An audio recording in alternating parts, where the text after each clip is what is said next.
She was my boss. Sharp, confident, and untouchable. The kind of woman everyone respected and secretly feared. But one night, she looked at me differently. She said, "Respect my authority." Then, almost in a whisper, "Call me by my first name." That's when everything changed. The story begins with the hum of a Monday morning. Printers whirring, keyboards tapping, the faint scent of brewed coffee in the air. Our narrator, Ethan, a 23-year-old fresh hire at a design firm in the city, steps into the glass-walled office that already feels like another world. Everything here gleams. The chrome desks, the polished floors, the quiet confidence of people who belong. He doesn't, not yet. He adjusts the strap of his laptop bag and takes a steadying breath. Today is his first day under Ms. Elena Reyes, the firm's creative director. A woman everyone speaks of with a blend of respect and caution. They say she's brilliant but demanding, a perfectionist with a voice that can slice through a room and still sound elegant. He imagines someone cold, older, distant, a professional storm in heels. Then she walks in. Elena Reyes, 42, composed and striking not because of glamour, but because of presence. Her black hair falls smoothly against a fitted navy blazer. Her steps are calm but deliberate, the kind that draw every head without her trying. Her face bears soft traces of maturity. A few faint lines near her eyes, the kind that tell of long nights and laughter she doesn't often show at work. Ethan's supervisor introduces him, and she extends her hand. Her grip is firm, cool, businesslike. But her eyes, a deep brown that seem to catch the light, hold his for a second longer than expected. "Welcome to Reyes and Company," she says. "Around here, we work hard, stay sharp, and respect authority." There's no smile, no warmth, just clarity. That sentence, "respect authority," lingers. It's not arrogance. It's control. She's a woman who has built a reputation brick by brick, in a world that still questions women who lead. Ethan senses it instantly. Every inch of her calm has been earned. The day passes in a blur of design briefs and introductions. From across the room, he watches how Elena works. The precision in her gestures, the quiet authority that silences chaos without raising her voice. When she leans over a designer's shoulder to correct a color gradient, her hair falls slightly forward, and Ethan catches himself staring. Not out of attraction, not yet, but admiration. There's power in her stillness, beauty in her confidence. At lunch, he eats alone in the break room, hearing laughter from another group nearby. Then the door opens and she walks in, phone pressed to her ear, voice soft now, private. "Yes, I'll be home late," she says quietly. "Don't wait up." Her tone carries something different. Not the authority she wears at work, but a quiet fatigue. For a moment, she notices him. Their eyes meet again. She gives a brief nod, polite but distant, then turns back to her call. Ethan doesn't know it yet, but that nod, that small acknowledgement, will be the first spark in a slow, unfolding story neither of them saw coming. It's nearly 8 p.m. The office that once buzzed with chatter and clicking keyboards is now quiet. Only the hum of the air conditioning and the faint city noise through the windows remain. Ethan is still at his desk, finishing edits on a presentation due the next morning. Most of his team left hours ago. Through the frosted glass of the creative director's office, he notices a light still on. Elena Reyes is working late too. He tells himself it's none of his business, but curiosity tugs at him. She's always been composed and distant during the day, a figure of authority. Yet something about seeing her alone like this makes her seem human. When he finally gathers the courage to drop off a folder she requested earlier, he knocks softly. "Come in."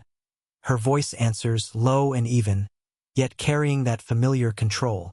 Inside, her office feels warmer than the rest of the building, not because of temperature but because of her. She's taken off her blazer. Her white blouse sleeves are rolled to the elbows, revealing slender wrists marked by the faint impression of a watch she's removed. Her reading glasses rest halfway down her nose as she reviews sketches illuminated by the desk lamp's amber glow. Ethan clears his throat and sets the folder on her desk. "Here's the layout you asked for, ma'am." She looks up, It's Elena, she corrects automatically, then hesitates. Actually, no. Keep it Ms. Reyes for now. Her lips curl slightly, amused at her own indecision. He smiles awkwardly, unsure how to respond. She gestures to the chair across from her. Sit down for a second. You've been here since morning, haven't you? He nods. Wanted to make sure I got everything right. That's a rare quality, she says, leaning back. Most people rush to leave. The clock ticks softly between them. For the first time, her tone doesn't sound like a critique. It sounds like appreciation. She pours coffee from the French press on her desk, offering him a cup. It's strong and bitter, the kind that burns just a little going down. They talk about the project, color palettes, textures, deadlines, but soon the conversation drifts.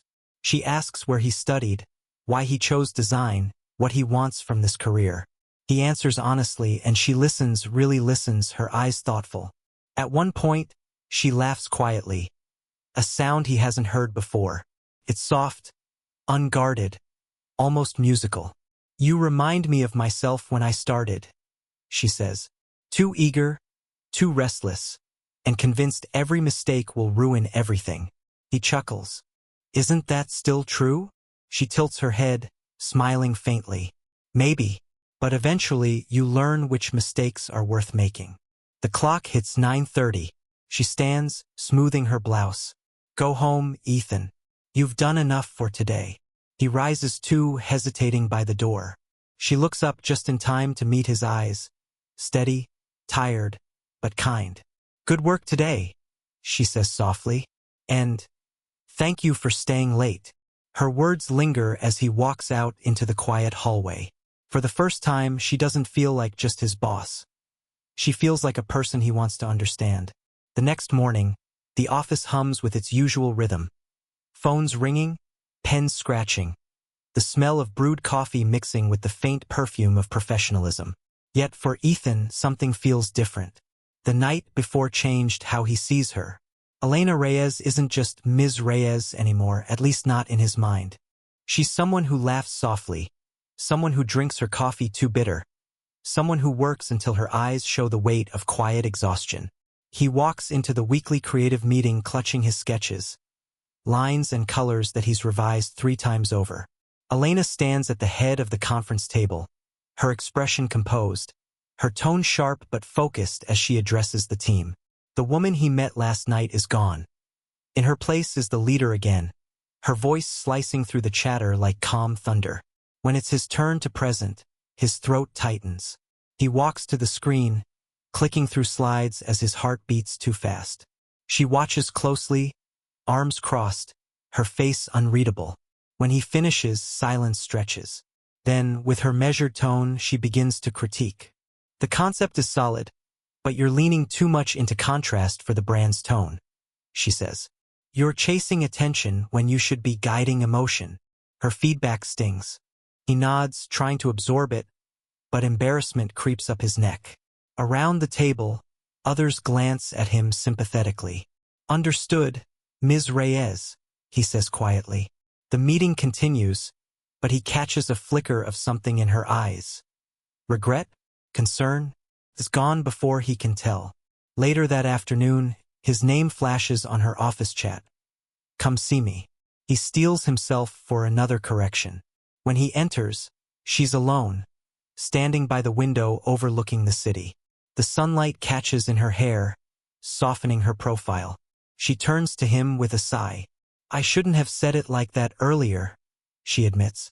Your work had heart, and I was too sharp. He's stunned by her honesty. You were right, though. I could have done better. Her lips lift slightly. You will. But there's a difference between pushing and discouraging. I should know that by now. She gestures for him to sit. The air feels gentler now, less formal. After a pause, she says something unexpected. When it's just the two of us, you don't have to call me Ms. Reyes. You can say, Elena. The name hangs between them, fragile, almost too personal. Elena, he repeats softly, and she looks at him as if hearing her name for the first time. Something shifts, small but undeniable. The title, the wall, the line between command and connection. It all blurs just a little. She clears her throat, composing herself again. Good. But only here, understood. He nods, though both of them know that small permission means more than it should. As he leaves, she watches him go, her expression unreadable. For the first time, she's not just his superior. She's a woman who's opened a door neither of them can quite close again. By the time the next week rolls around, the tension between Ethan and Elena has settled into something quiet but alive. Like a low hum beneath the steady rhythm of work. They're collaborating more closely now. What used to be quick check-ins across her office threshold have turned into long sessions of brainstorming, sketching, and rewriting proposals side by side. The first time she pulls her chair closer to his, it feels entirely practical, just easier to see the same layout on his tablet. But he notices the small details. How she tucks a strand of hair behind her ear as she leans in. How the soft scent of her perfume drifts between them. Citrus and sandalwood, warm and grounding. He catches himself holding his breath when her hand brushes his as she reaches for the stylus.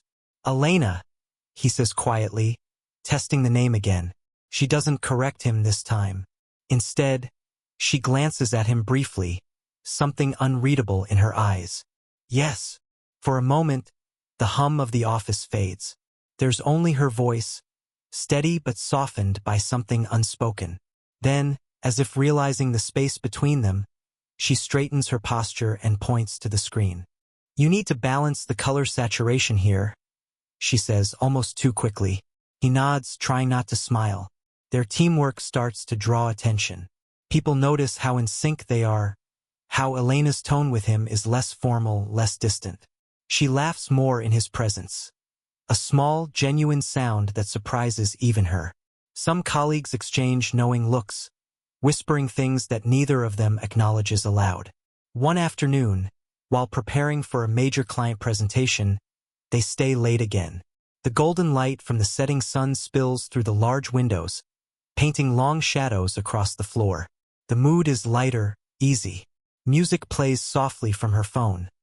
A mellow jazz instrumental that seems to slow the air around them.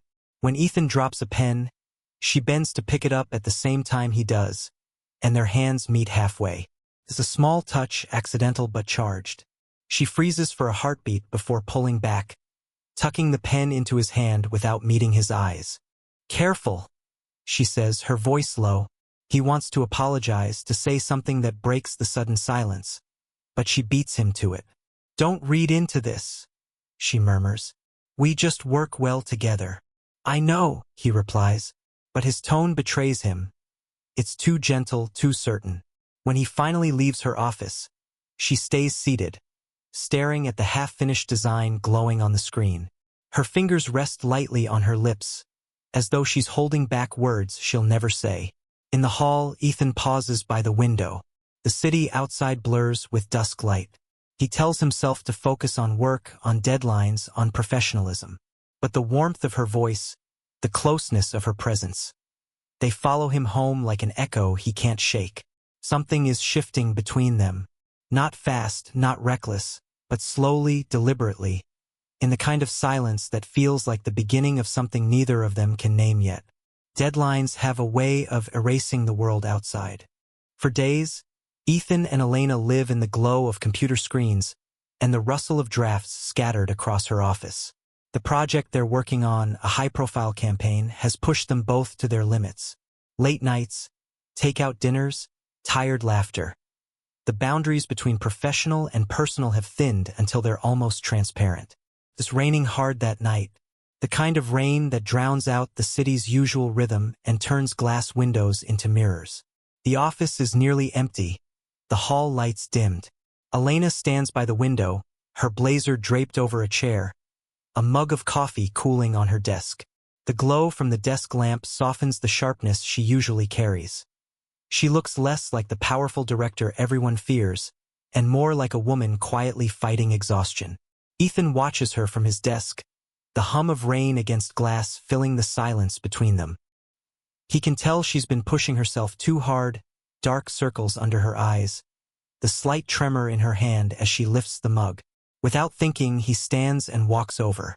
You should take a break, he says softly. You've been staring at that layout for an hour. She doesn't turn right away. If I stop, I'll start thinking, she replies, her voice tired but calm. And I can't afford that tonight. Thinking isn't a bad thing, he says. She smiles faintly, finally glancing at him. It can be, when you've got too much to think about. There's something in her tone, something heavier than work. Ethan sits on the edge of her desk, close enough to see the reflection of the city lights in her eyes. You can talk about it, he offers gently. She hesitates, then exhales, the kind of sigh that carries more weight than words. I used to believe I had to keep everything under control, she says, that if I showed weakness, people would stop listening. And sometimes, she stops herself, shaking her head. Sometimes, it gets lonely at the top. Ethan's chest tightens at her honesty. He reaches out without overthinking, resting his hand lightly over hers. Her fingers twitch under his touch, but she doesn't pull away. You're allowed to be tired, Elena, he says quietly. You don't always have to be in charge. She looks at their hands, hers older, steadier, his younger but sure. When she finally meets his gaze, there's something raw in her eyes. Don't make me forget who I am here, she whispers, her voice barely audible over the rain. He shakes his head gently. I won't. I just don't want you to feel alone in it. For a long moment, neither moves. The rain outside deepens, a rhythmic hush that fills the silence with something tender and electric. Then she slips her hand free, not abruptly, but slowly, reluctantly. You should get some rest, Ethan, she says, standing to gather her papers. But her voice trembles slightly, betraying more than she means it to. As he leaves, he looks back once more. She's still by the window, staring out into the rain, her reflection fractured by drops of water. For the first time, Ethan realizes that what's growing between them isn't about defiance. It's about two people trying to find comfort in a world that expects them to stay composed. The storm has passed, but the quiet between them lingers. Days later, the team travels out of town for a client pitch, a 2-day trip that forces Ethan and Elena out of the safe, familiar rhythm of their office and into unfamiliar territory. The trip begins with polite small talk in the car, the kind where every word is measured. But the silence between their sentences feels heavier than anything either of them could say. When they arrive at the hotel, the receptionist hands them rooms side by side. Elena thanks her with a professional smile, though Ethan catches the subtle pause in her breath. That night, after the presentation, the team celebrates briefly downstairs. Elena doesn't drink much. She laughs lightly, carrying her poise even when she's relaxed. Ethan watches her from across the room, noticing how the other guests treat her, with respect, admiration, maybe even intimidation. To him, though, she's just Elena. The woman who stays late perfecting every detail, who hides exhaustion behind elegance. When she decides to leave early, he instinctively stands. I'll walk you to your room, he says. She looks like she might refuse, then simply nods. The corridor is quiet, lined with soft yellow light. Their footsteps echo faintly against the carpet. Neither speaks. When they reach her door, she turns to face him, keys in hand. You didn't have to walk me, she says softly. I know. He hesitates. I just wanted to make sure you got back safe. Her eyes meet his. There's gratitude there, but also something else. Something she's been trying not to name. Thank you, she says. Her voice is calm, but her fingers tremble slightly around the keycard. Ethan studies her for a moment, the slight flush of her cheeks, the way the hallway light catches in her dark hair. You were incredible today, he says quietly. The way you spoke in that meeting. You made everyone listen. Elena gives a small laugh. You're flattering your boss now? He shakes his head. No, just telling the truth.